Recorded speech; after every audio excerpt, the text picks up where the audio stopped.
and welcome to Bible Podlets. I'm Frank. And I'm Nancy. It's great to be here and we're so happy that you've joined us. Bible Podlets is a Bible study and discussion podcast for all ages, which can be done at home or in children's groups at church. We encourage you to listen together, to pause the episode if you can, and talk about the stories and questions that will come up. And all of the activity and discussion questions for this and all our episodes can be downloaded from the resources area of our website, bdeducation.org.uk. Dear whoever it may concern, I'm writing to tell you how dissatisfied I am about my recent experience at your restaurant. Hey Frank, what are you furiously scribbling down there? Ah, hi Nancy. I had a horrible time at a restaurant last night, so I'm writing them a letter of complaint. Oh no, you're not one of those people, are you? What do you mean, those people? One of those people who always complain about everything. No, I don't think so. I've heard all about them and the things that they complain about. It sounds like you're the one complaining now. Complaining about the complainers. Complainception? Anyway, what kind of things do they say?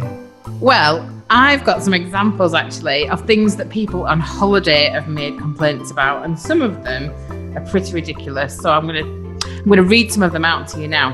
So one person said, the beach was too sandy. Well, if they were expecting a pebble beach, then maybe. Somebody else complained we had to queue outside with no air conditioning. I don't think they know how air works. Somebody else wrote and said, I think it should be explained in the brochure that the local store does not sell proper biscuits like custard creams or ginger nuts. Yeah, proper biscuits. I wonder what improper biscuits are. Well, you just take your own, surely. What about this one? No one told us there would be fish in the sea. The children were startled. Someone needs to go back to school, I think. And another one, there was no sign telling you that you shouldn't get on the hot air balloon ride if you were afraid of heights. This is a cracking one. I compared the size of our one-bedroom apartment to our friend's three-bedroom apartment, and ours was significantly smaller.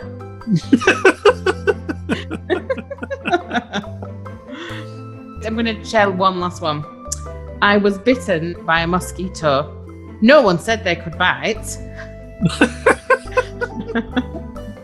No, they often dance.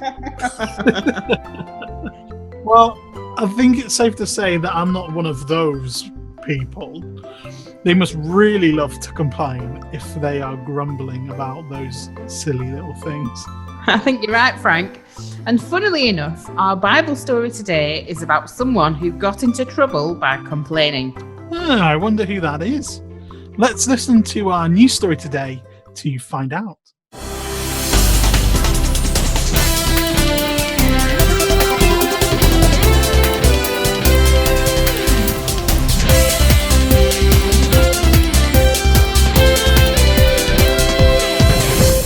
Hello, I'm Natalie, Natta for short, and we have come all the way out to the wilderness to visit the Israelite camp, where I've heard we can sink our teeth into the juiciest piece of gossip going.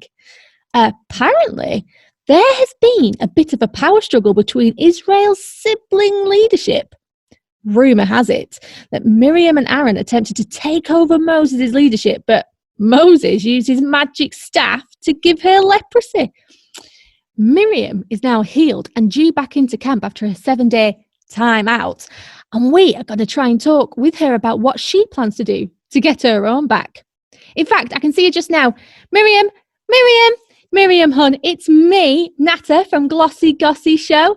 Thanks for stopping to natter with me? Okay. We'd love to know, how do you plan to get back at Moses for what he did to you? Get back at him? Oh, no, I'm not going to do that. What? Why wouldn't you do that after what he did to you?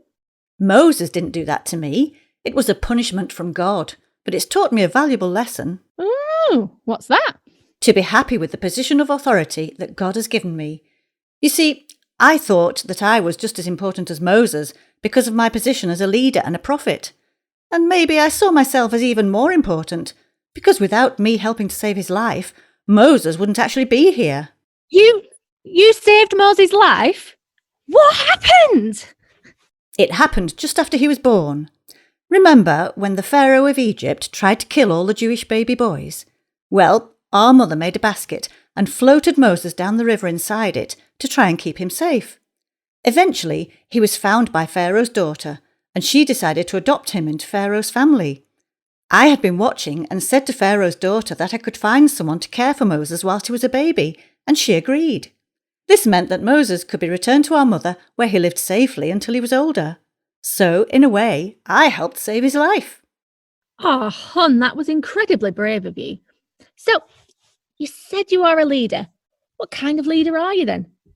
I'm the leader and prophet for the women of Israel.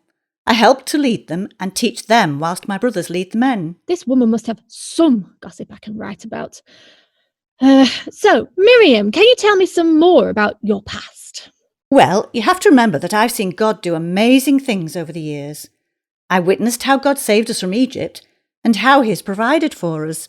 We sang about it after we passed through the Red Sea, and I led all the women in singing, dancing, praising and giving thanks for all God does for us. Well, hon, it sounds to me like you're just as important as Moses. Why not try again and take control? No, I've learned from my mistakes. I was jealous before and began to gossip and complain about my brother and his wife. But now I realise that together we're a team, and the different roles we have are really important. Okay, well, I suppose I can see that. Thanks for coming to natter with me today. Well, I guess there isn't any juicy gossip here today after all. I'm Natter, and I'll see you next time on the Glossy Gossy Show.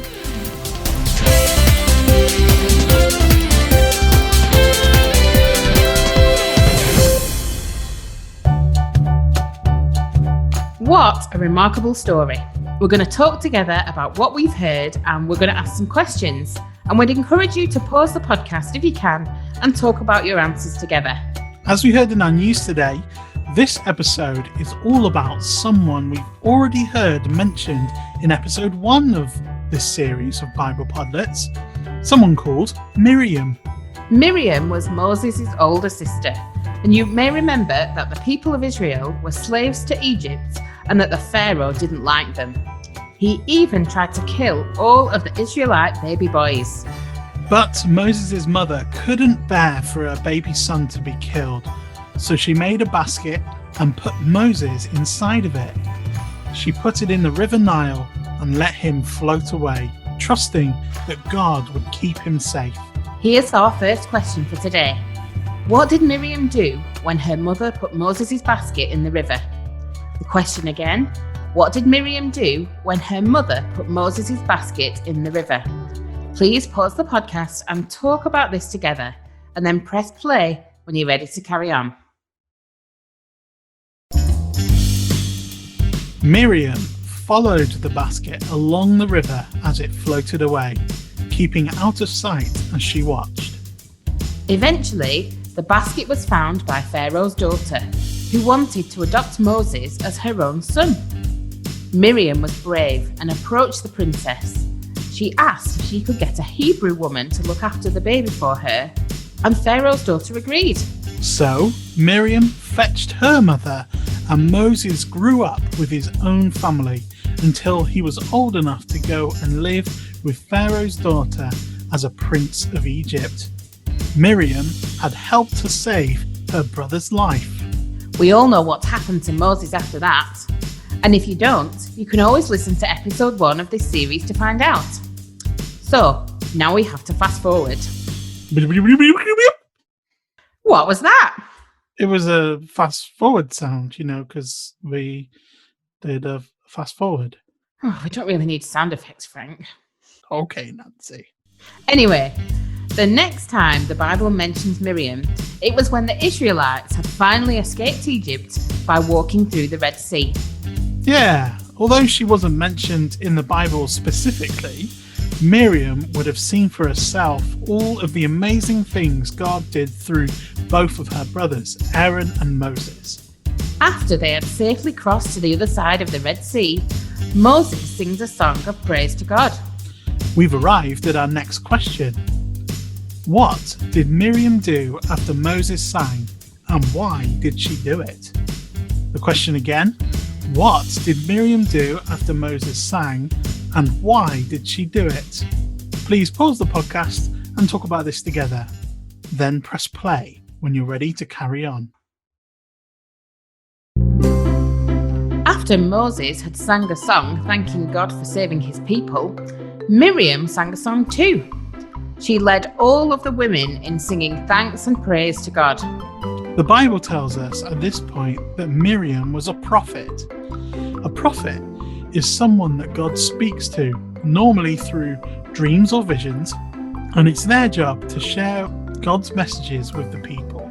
That meant Miriam was a very important leader of her people.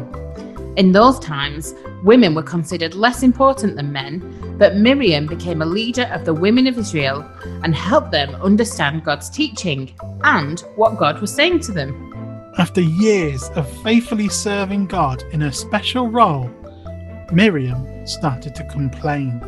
Miriam wanted to be as equally important as her brother Moses, and she started to nitpick everything he did, including who he chose to marry. Moses had married someone who wasn't an Israelite, someone from the land of Cush. We know from the Bible that God loves to welcome people into his family from all backgrounds. But Miriam talked about Moses and his wife and tried to convince people that their relationship was a bad thing. Miriam thought that if she pointed out Moses' weaknesses, she could become equal to him in responsibility. But God heard her complaining, and he told the three siblings to come out of their tent. Here's our next question. What was God's response to Miriam? The question again, what was God's response to Miriam? Please pause the podcast and talk about this together, and then press play when you're ready to carry on. God told Miriam off and reminded her that he had chosen Moses, not her, to lead his people. When God left, Miriam was different. Miriam's skin was white as snow, and she had sores all over her.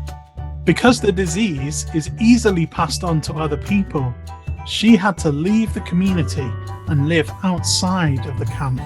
Aaron was upset and very, very sorry. He apologized for his sister and asked Moses to help her. Moses prayed to God and asked him to heal Miriam, but God said she had to stay outside of the camp for 7 days before she would be healed, and then she could come back. It's a bit like God sending Miriam for a timeout, isn't it? Well, if you send them for a timeout for 7 whole days and also give them a disease. But I guess it served the same purpose because it gave Miriam a chance to reflect on her behaviour, and it looks like it worked because we don't read about another time that Miriam complained about her brother or the role God had given her.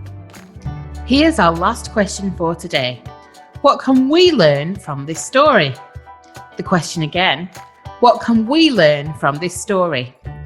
Please pause the podcast and talk about this together, and then press play when you're ready to carry on.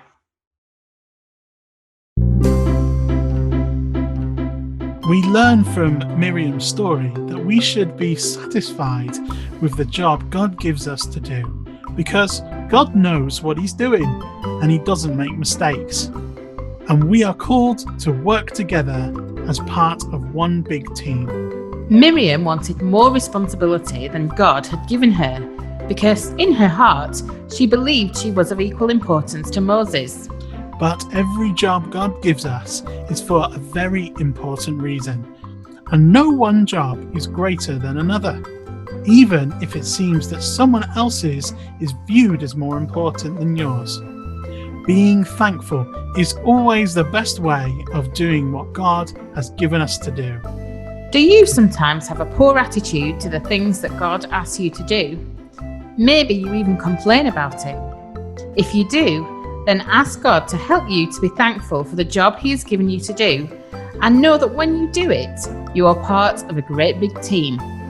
And if you're not sure how to do that, then ask your adult to help you.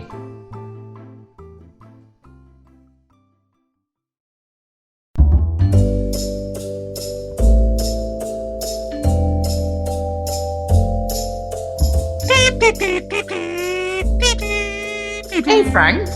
Frank? What's that sound? Oh, this? It's a kazoo. What's a kazoo? A kazoo is a small instrument made of metal or plastic that you hum through, and it makes this funny sort of buzzing sound. I think they're really fun. It definitely is a funny sound, but I like it. You know what?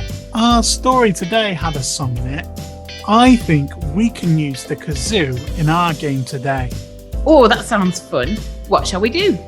Well, I'm going to use the kazoo to hum some songs, and you have to guess what they are. They'll sound very different to how they normally sound, so it might be a bit challenging. That's a great idea. And I wonder if our friends listening along can guess what songs you hum before I do. Okay, here's the first song that you have to guess from me playing on the kazoo. Ready? I'm ready.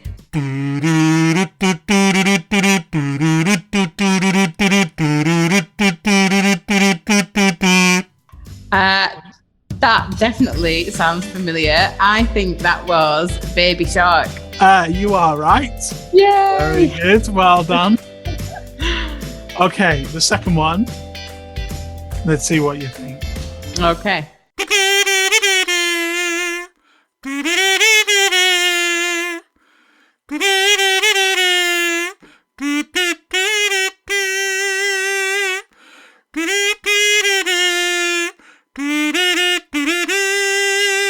What do you think? First of all, I've got to comment on how impressed I am with your pitch. I think that was Hakuna Matata from The Lion King. You are right. Very Yay! good. Well done if you got that at home as well. Very enthusiastic. This one might be a bit harder. We'll see. Okay.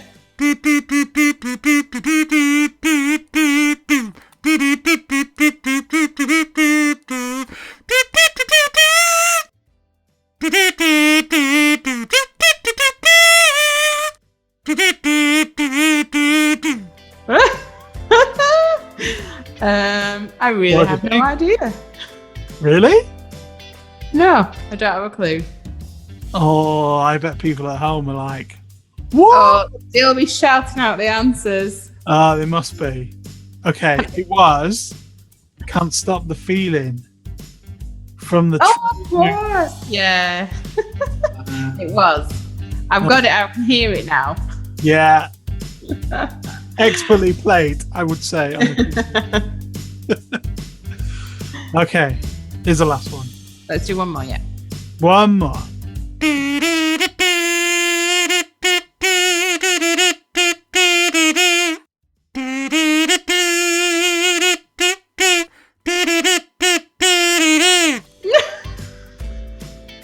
I'm really bad at this game. Oh wow! I thought these were all dead sets.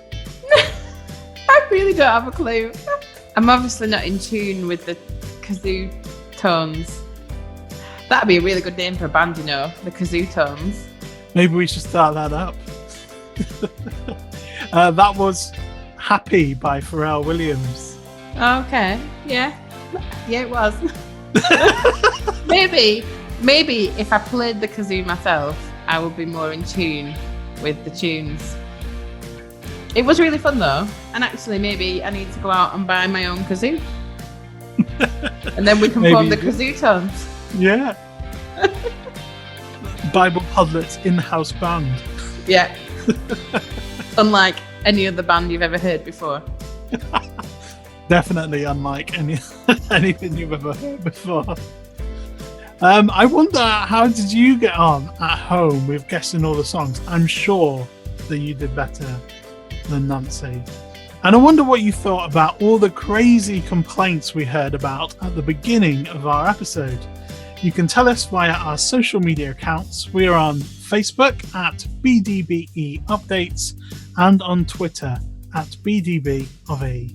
And you can find all of our previous episodes of Bible Podlets and free discussion notes for each of those to use in children's groups at church on our website at bdeducation.org.uk. That's all from us for this episode, but we hope to see you again next time. Bye! Thanks for listening to Bible Podlets. It was a Blackburn Diocese Board of Education production. It was written by David Harris and Sarah Earnshaw and produced by David Harris.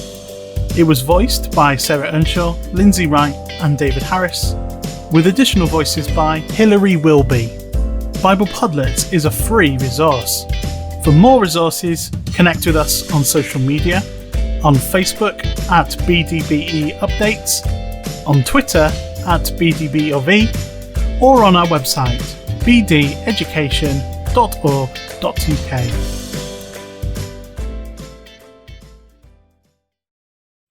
Oh my. How embarrassing. I was terrible at that game. Wow. And when you told me what they were, I was like, oh yeah, that was that.